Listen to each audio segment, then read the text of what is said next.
Todd Greenberg there. Well, the West Australian Liberals have copped plenty of criticism for entering into a preference deal with One Nation. WA Liberal Senator Dean Smith says the party needs to analyse the outcome of tomorrow's election to figure out whether the deal was too much of a distraction. He's speaking with political reporter Matthew Doran. Senator Dean Smith, thanks for joining us. It's great to be with you. Now, much of the debate about the WA poll shows that the Liberals could be in a bit of trouble there. What are you hearing from people on the ground about the Liberals' chances? Well, the Liberals in Western Australia have always known that this was going to be a very tight election for a number of reasons, not least of all the Premier is seeking a third term. That's a very, very big ask in the West Australian political context. It hasn't happened since 1988 that a Premier has been re-elected or a government has been re-elected for a third term. Then, of course, very obviously, we've got some serious economic issues as a result of the mining downturn. So things are not as they were in 2013 when the West Australian Liberal Party enjoyed such a strong electoral success. Now, pointing to some of those electoral issues that you've, economic issues that you've picked up on there, is this a case of the Liberals being asleep at the wheel here? There was the mining boom, and now that that has fallen away slightly, they haven't been able to adjust properly to meet that change in circumstance? Well, that's certainly some of the rhetoric that the Premier's critics have tried to put out during the election campaign, but the facts are very, very different. In fact, the WA economy under Colin Barnett has grown by almost 40%. That's a staggering amount. In addition to that, the Premier and the government have invested on very significant infrastructure projects, and while they are important because they've improved the amenity around Perth and regional areas, they're also important because they've been very, very important in terms of creating much needed job creation at a time when the mining boom has been coming off. But that budget bottom line has suffered considerably in the last few years. Why hasn't the Liberal Party, considering it, if it is meant to be the party that can better manage a budget, why hasn't the party been able to keep in that strong economic position?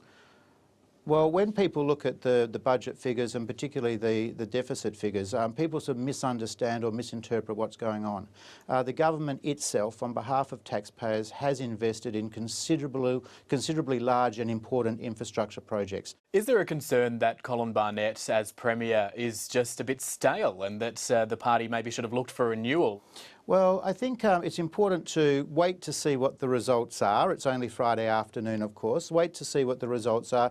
But I think in the Premier's defence, he has been a very, very considered and extremely experienced leader of the government, having been a deputy leader of the Liberal Party under Richard Court's premiership and now Premier for 8 years. A man of considerable experience.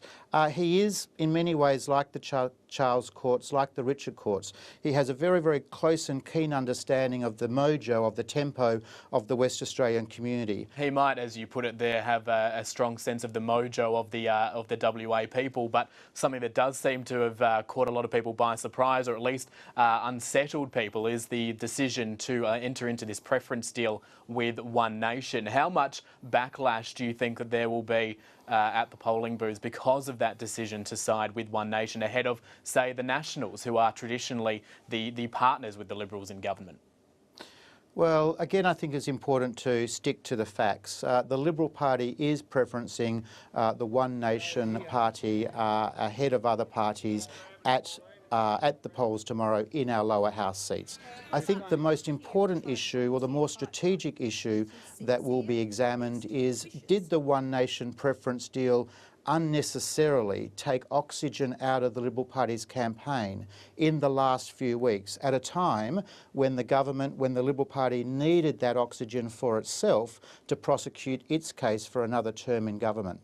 Does that mean it would probably give you a sense of whether or not these sort of deals should be entered into in other states? We know Queenslanders are preparing for an election probably sometime in the next 12 months or so. In South Australia, they will go to the polls early next year. And at a federal level, there's always going to be these discussions about what sort of deals happen there.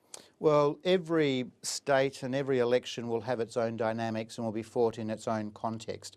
But importantly, every election and every election outcome does serve as an important source of information, of valuable advice about how to conduct the next election campaign. Do you think it was a good idea? I support the decision of the West Australian Liberal Party. It's a decision that the organisation makes.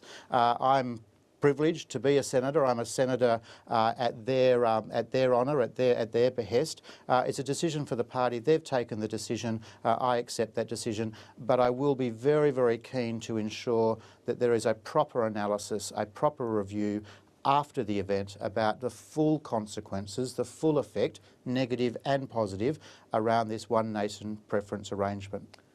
Senator Dean Smith, thank you for your time. Great, thank you very much.